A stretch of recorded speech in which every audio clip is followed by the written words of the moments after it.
There are a lot of different missions for airplanes.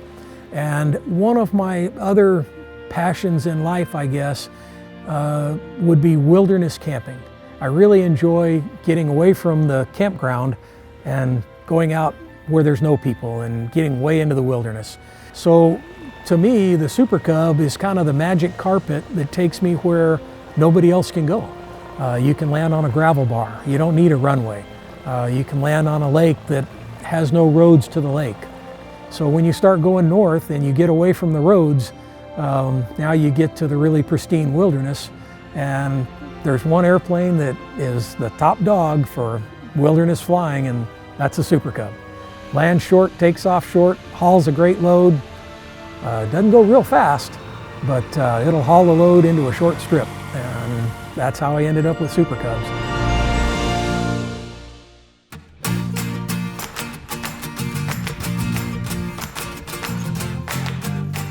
This is a Javron kit. Javron is out of Brainerd, Minnesota, and he starts with a basic Super Cub. This is a Super Cub. You could buy an elevator off of a 1955 Super Cub and it would bolt right on. A wing would bolt right on. The landing gear, this is 100% Super Cub. That's what the baseline that you start with is. And then from there, we're going to make the modifications that turn it into the Alaska bush plane.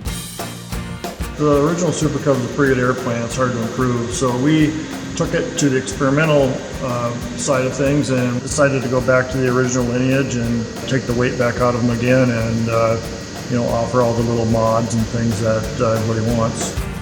So I was able to go to Javron and say, okay, these are the mods that I want made to the airplane that will allow me to accomplish my mission, which is floats and wheels to North Canada and Alaska.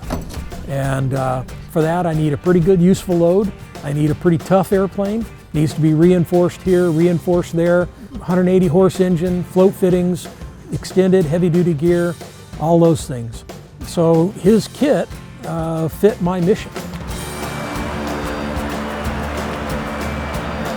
There are a lot of airplanes out there, and they're great airplanes, but one of the limitations you'll find is useful load. And when you talk about packing up all your camping gear, 2 people, and heading up to Alaska, you need useful load. So when I built the airplane, I weighed everything. I weighed everything. And so everything on here was weighed and considered on whether or not it was going to be worth it to add the weight. So we've got a lightweight sump, we've got a lightweight starter, we've got a lightweight alternator, B and C on the back of the engine, we've got the lithium iron battery back there, EarthX, that saved about 10 pounds. All those things add up.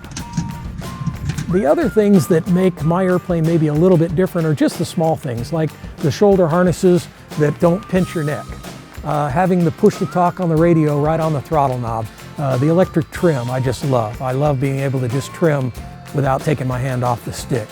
My seat is reclined 80 degrees, and that's just a real small thing, but the seat is much more comfortable because of that. And that's the beauty of experimental, is you build your perfect airplane.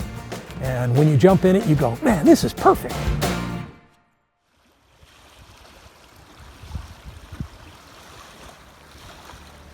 Probably 20 years ago, with my wife and son, we did the Alaska cruise.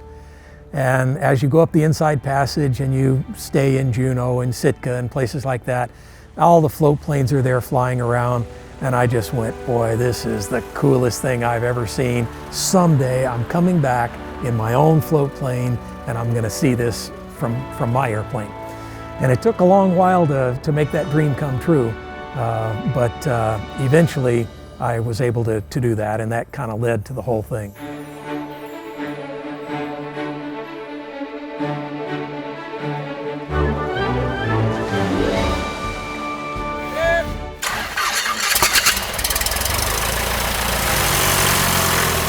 And the Javron Cub allowed me the flexibility to build the airplane that I wanted for my mission. And it worked. It's about 2.5 years old. I've got 540 hours on it. 400 of those floats in Alaska. Freedom, it just takes you to places that nobody else can go. The only guy that gets to really see the incredible scenery, the glaciers up close, the white water, the pristine crystal clear lakes, is the guy in a little airplane that's flying over it at 500 feet or 1,000 feet. It is unbelievable, and what a privilege to get to see that.